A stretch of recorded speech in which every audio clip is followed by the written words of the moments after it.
Hello everybody, Space Shark here, and welcome back to another Overwatch 2 tier list.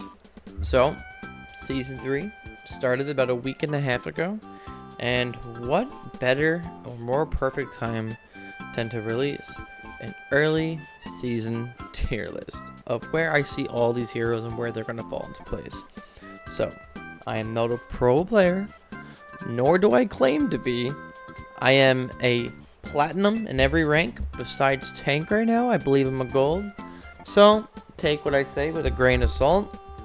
And this is how I view players, heroes from a platinum point of view. So there may be some heroes who top 500 may put an S tier, and there's some they may put in D tier that are going to be completely different than me. So if you want to flame me, as always, the comment section is right there. But without further ado, let's jump straight into the tier list. And as always, I'm going to go random. I'm just going to pick random characters, heroes, and go from there. Okay, and this is after the like I said, season 3 just started, so there's a lot of nerfs and buffs that came in. I'm pretty sure I know most of them, but if I don't, you can let me know in the comments. Okay, Sombra. Sombra I am putting in C tier. So, Sombra is still affected by the nerf she received in, I don't remember if it was season 1 or season 2, but she's like a mid character now. She's ever since her hack time's been nerfed, it's been kind of hard for the Sombra players. You can be a force on the team though. You could be very annoying with her, but just in those platinum ranks, you just don't really see that many good Sombras. Unless you just don't know how to counter her, then she just runs your entire team. Torbjorn, let's put him in B tier. Torbjorn is, he carries teams as well. It's just, in my opinion, he's pretty map dependent with the map layout and the map geometry, the whole environment.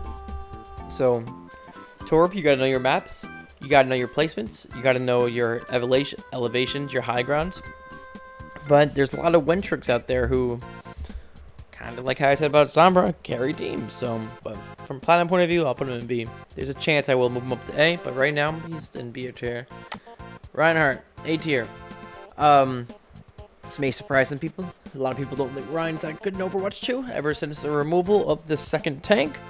But Reinhardt, from how I play him and how I've seen other people play him in my rank, he is a solid tank. He's all around. He's pretty solid. You get yourself a couple good supports, and you are good. You're good to go. Just swing your hammer, my boy. Just go in there and swing your hammer. Make sure you use your shield timing correctly. Shield consumption.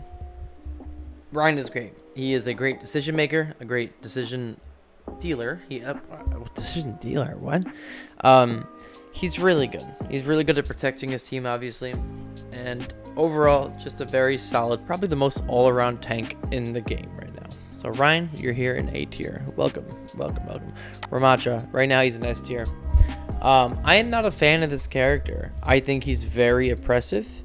I think he's absolutely boring to play against. And the reason for that is he kind of suffers from like the Orisa problem, where it's just it's like you get him low, he uses his ability. You get him low, he uses his ability, and his abilities are in short cooldowns.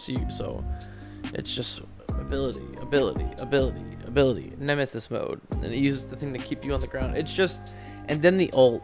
I know they nerfed the ult where it doesn't last indefinitely anymore if you're within range, but the amount of team wipes this fucking character gets just by pressing Q is ridiculous. But he's a solid character. He's an S tier. S tier solid. So, Ramatra, welcome to S tier.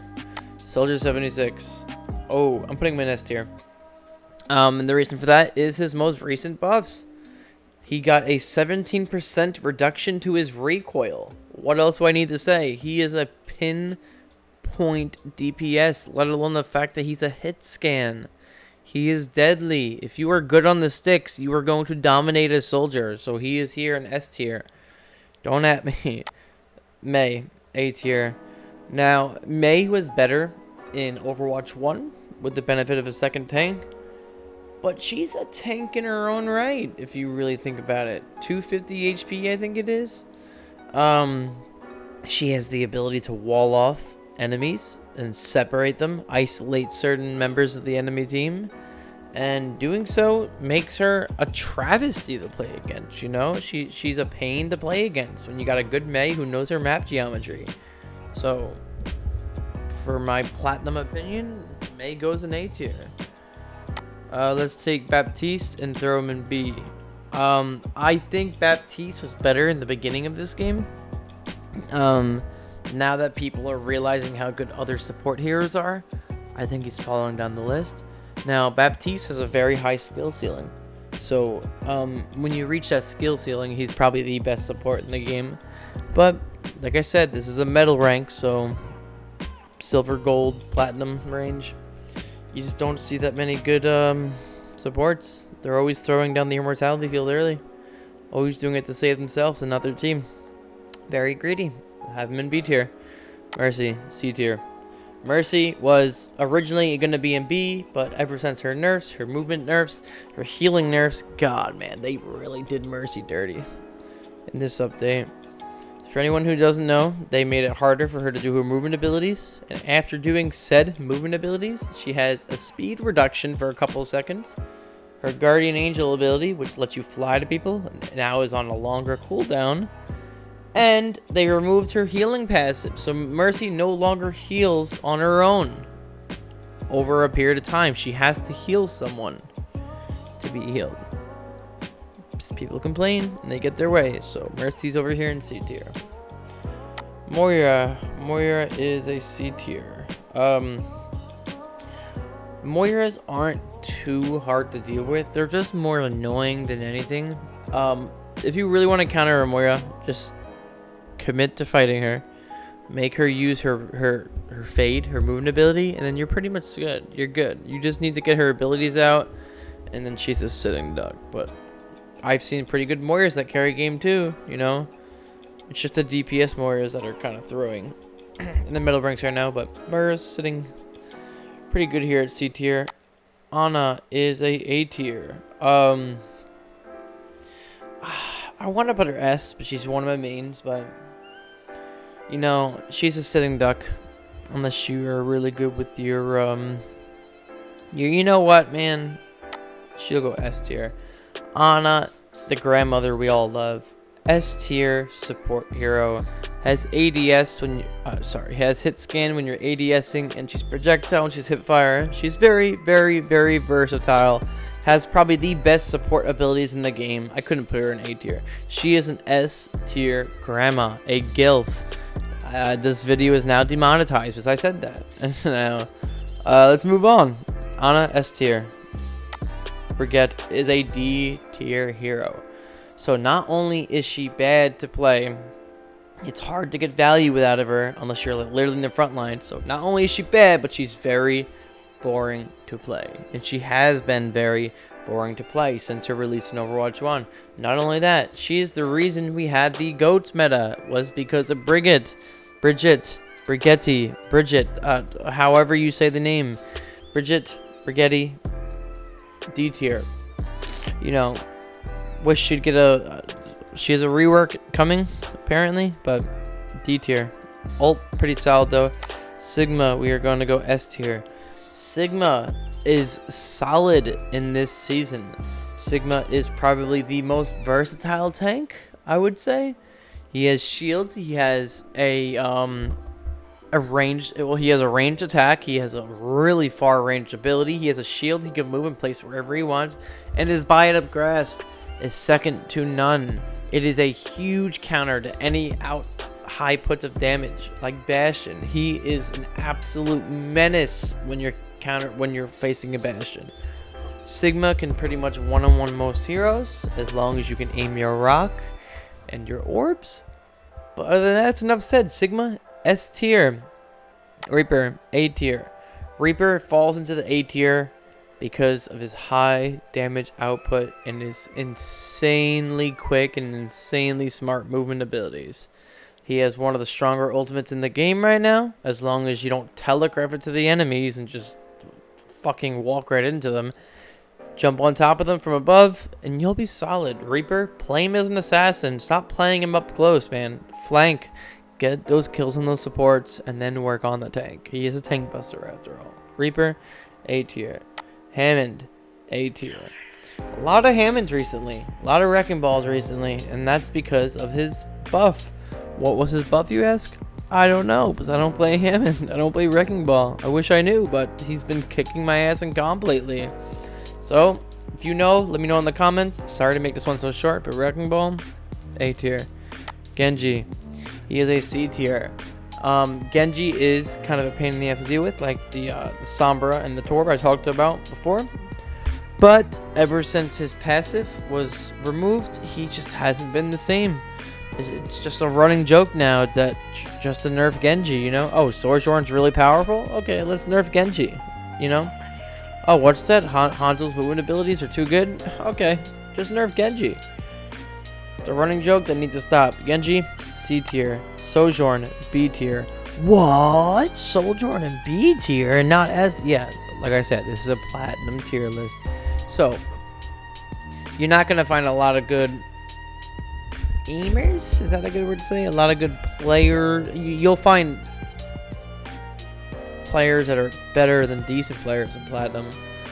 But it's not like you're close to going pro. That's when you get to Grandmaster in top 500. But Sojourn can be a menace, but more times than not, they're bums.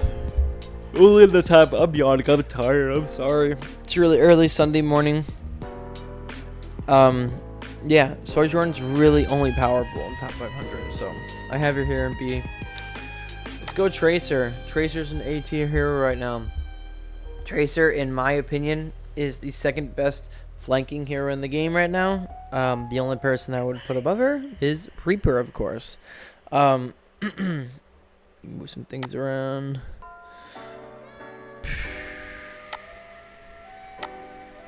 Yeah. Okay. Tracer, where was I? Tracer is the second best flanker in the game. She has the second fastest ult charge for an ultimate ability in the game behind Diva's remake. And she could do high damage output, you know? You don't have to have a great aim as Tracer. You just gotta have great ability usage and great timing. And other than that, you're gonna be a solid Tracer. So, Tracer, A tier.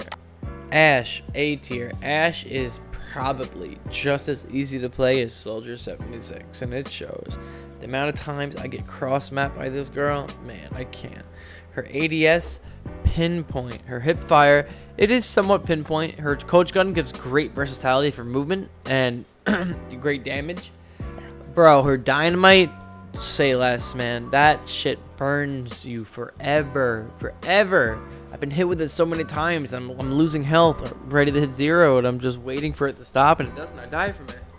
And then, of course, Bob. Bob is such a good ultimate. It's not strong enough to carry her to the S tier, but you put Bob in the right exact spot where you're cross-mapping each other. Bob on the left, you on the right, enemies in the middle.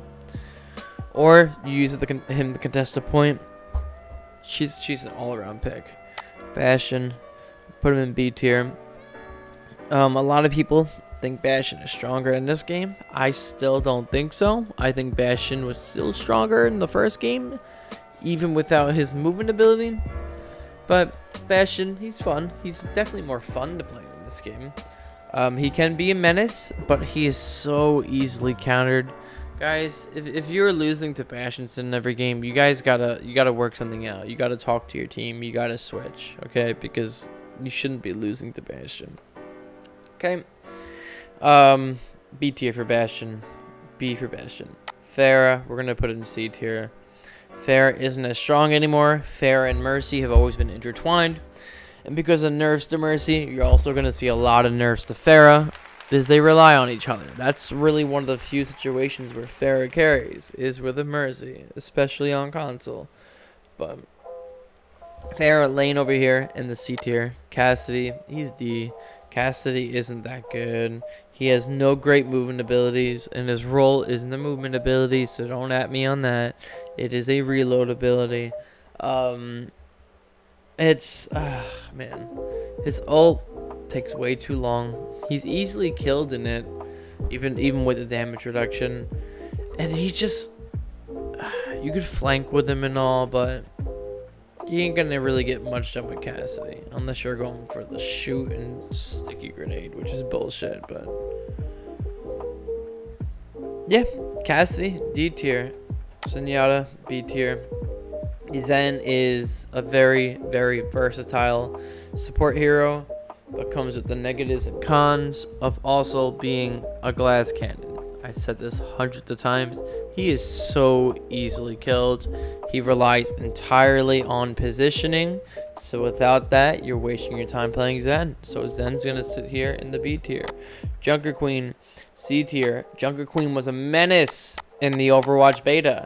And she fell off. They nerfed her, but she was so strong. How funny is that? Junker Queen nerfed, Sojourn not, and they nerfed Genji. So, Junker Queen is reliant on her composition. If you're going to run Junker Queen in the most productive way, you need a brawl comp. You need the Junker Queen, you need a Brigitte, you need a Lucio, you need a Soldier, and maybe a Reaper. And that's how you run a Junker Queen. A short, close countered composition like that. Junker Queen, C tier. Echo, C tier. Echoes get better as skill goes up, obviously. You can say that about any character. But you just don't see a lot of crazy Echoes out here in the Platinum. So for that alone, C tier. Diva, she's an S tier tank. She's one of the best in the game, of course. She is very versatile with her booster. She can get to any high ground. She can go over the team to attack the supports and get right back out, because they're in such a short cooldown. Her defense matrix is by far her best ability, and her micro missiles are a good way of putting out and spreading out damage across others. The Diva Bomb isn't as great as people think it is, because it's really hard to get a couple kills with, let alone one. But when you get that sweet 5k, it feels like the best ult in the game. So for that alone, Diva, and the fact that she has 2 lives, I have her here in S tier. Doomfist, S tier. Ever since this buff at the beginning of this season, was it this season? No, season 2. He's just been a menace. He's so hard to kill. It's like DPS Doom is back from Overwatch 1, but not quite. He's bigger, stronger, and blacker. I'm just kidding. He's not blacker. He's the same person, same skin color. But Doomfist, crazy good, very strong. His abilities give him his overhealth that he needs to survive. And of course, he's going to land here in the S tier for that. Doomfist is absolute nuts right now. Zarya, C tier. Zarya would have been S tier in Season 1, which I'm sure I made a list for that. But ever since her nerfs, she just hasn't been the same. Now, if you go around poking the bear, the Russian bear that is, and shooting her where her bubbles are up, you're just asking for fucking problems. So then she's going to melt you and her entire team. Listen, if you're shooting a Zarya while her bubbles are up, you might as well just be throwing at that point, but she's just going to roll your entire team. But if you play her correctly, Zarya ain't going to get much value. C tier. Hanzo, A tier. Hanzo, I think, has the single highest output of damage per headshots if landed at full charge. Maybe it's Widow, but I'm pretty sure it's Hanzo. Hanzo can one-shot most DPS. I'm pretty sure all DPS. And for that alone, he's A tier. I mean, you don't have to have crazy aim with Hanzo because he is a projectile. You just kind of have to guess where people are going to be. And his arrows have huge hitboxes, so let's not even, like, play around at this point. It's crazy. Hanzo is insane. A tier. Kiriko, S tier. Kiriko is the best support in the game right now. Don't at me. Her little golden Willy Wonka tickets are fire. And then you have her teleport ability, which is really frustrating to go against. And even more frustrating, her little bomb. Wow, I don't know the name of it. This is really unprofessional and silly of me. It's very embarrassing. But yeah, that ability saves people from ults. It lifts them up from status effects like the anti-heal or the shatter, or I'm pretty sure the graviton as well. And it's pretty much like a very, very, very short window of immortality field. So for that alone, and the fact that she has 3 times headshot damage, critical, crazy. S tier. Lucio, also S tier, just behind Kiriko though. You don't really say much about Lucio. Lucio has always been one of the strongest support heroes in the game, and not because of the fact he can heal. It's the fact that he can speed boost. That's where his utility comes into play, is his speed boost. I can't tell you how many people don't use speed boost enough. You have to use speed boost. You playing with a Rhine, speed boost is more important than healing. You know, there are 2 healers, but at the same time, speed boost is very important. Keep that in mind. His ult, second to none. Probably the best defensive ult in the game behind Zenyatta's trans. And there we go. Winston fell down a tier, and the reason for that was because of fucking Ramattra and Reaper. Ramattra with his ult, and Reaper with his tank busty. His beefiness is the reason why Winston fell down a tier. Winston is still one of the best tanks in the game, though, so don't get that monkey wrong. He will go apeshit on you. He will go Harambe and drag you around. Winston is great. You know how to play Winston and do your jump, shot, melee combo? You are solid. His ult is also great at stalling points and pulling people away from the fight. Winston, A tier. Junkrat, D tier. Just kidding. He's a B tier. Junkrat is solely in B tier because of his ultimate. His ultimate is easily counted in higher ranks, but down here at Gold and Platinum, the wastelands of Overwatch 2, you know, the ult gets tons of damage. And all you really gotta do with Junkrat is spam. Just spam into a corner or a doorway to block enemies from coming in there and force them to go to another one. And if you do that correctly, you play Junkrat correctly, and you've literally wasted time of your life by playing this character. But he's a solid B tier. Orisa, she's a C tier. She would have been S tier, no, A tier, but with the nerfs that nerfed her Fortify and a bunch of her other ults, she just isn't that good anymore. She's still one of the hardest players to kill in the game, but as long as you're picking out her team from behind her and then fighting her last, Orisa will be a very easy target for you. So here she is in C tier. Hog, D tier. Hog has had the biggest fall from grace. He fell up the ugly tree and hit every branch on the way down, even though he didn't have to. He still is an ugly motherfucker to this day. Hog is probably the worst tank in the game right now. If you are playing him, you are throwing. Hog no longer can do his one-shot ability because now the hook pulls him in farther away from where it used to be before. Also, he's fat. He's fucking fat. He has a huge hitbox. And for that reason alone, Hog is probably the worst tank you could play. You are feeding, you are giving enemies ult charge. Stop playing Hog. He is no longer viable. Symmetra, A tier. Man, Symmetra, turret placement, teleport placement, you win. Easy wins. Widowmaker, B tier. If this was top 500, she'd be top of the line, S tier, all the way in front of Ramattra. But since we're talking about the stinky poopy platinum rank, I have her in B tier. B tier. Okay, everyone. Thank you for watching. This has been Space Shark. And, of course, if you liked the video, please like, comment, and subscribe. This is Space Shark signing out. See you in the next one. I love you. Goodbye.